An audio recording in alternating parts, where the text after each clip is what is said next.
Just east of Los Angeles, Southern California's Inland Empire has long suffered from the nation's most toxic air.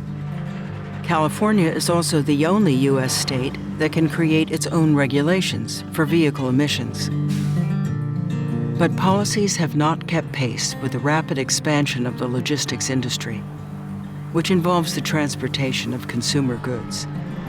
In the U.S., a staggering 40% of all shipped goods move through the Inland Empire. Because of the 1 billion square feet of warehousing, we have about 500,000 diesel trucks on our roads every single day. And then we've got 2 of the largest Class 1 railroads. We're gonna air monitor today. Oh, yeah, mine's 20 already. Witnessing the impacts on her community, 29-year-old Andrea Vidaurre began fighting for change 8 years ago. This is an example of what environmental racism looks like, where all these homes have been destroyed so that a warehouse can come in. I think I got involved because I was angry.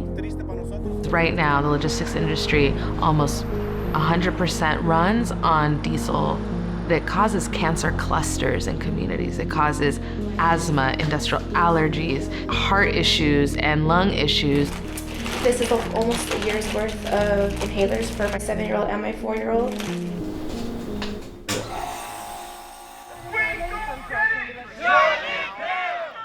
In 2017, Andrea teamed up with environmental justice advocates to mobilize allies demanding emissions reductions.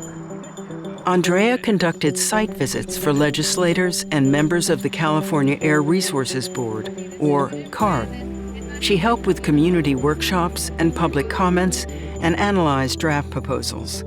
In response, CARB passed a rule in 2020 that called for sales of zero-emissions trucks, but the timeline was weak and the mandate tenuous.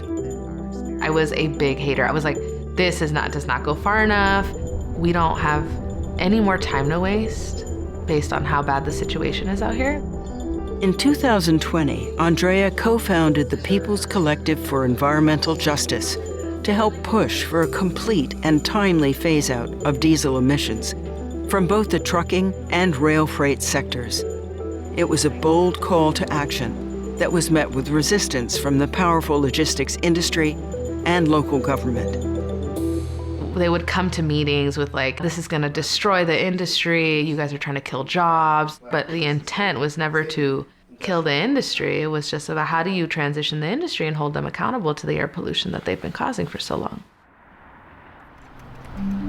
Andrea pushed forward, spending the next 2 years advocating for and drafting strict zero-emissions proposals that were ultimately brought to CARB in 2022.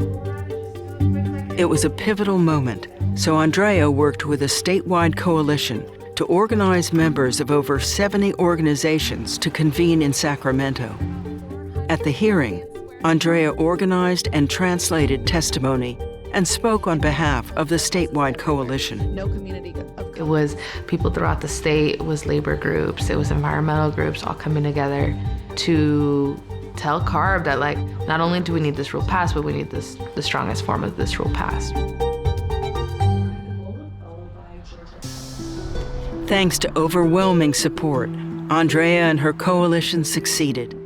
In April 2023, CARB adopted the Advanced Clean Fleets Rule and the In-Use Locomotive Rule. Some of California's most ambitious emissions reductions ever, the rules mandate 100% zero-emission heavy-duty truck sales in California by 2036, and increasing adoption of zero-emission locomotives starting in 2030. The impact of these rules will expand significantly as additional states adopt them. This is for all of California, this is for climate change, but this is also for communities that have been disproportionately impacted. So that is my hope, that we are living in a safer place so that nobody gets their life cut short because of where they live or what zip code they're in. For outstanding environmental achievement for North America, the 2024 Goldman Environmental Prize is awarded to Andrea Vidaurre, Inland Empire, California.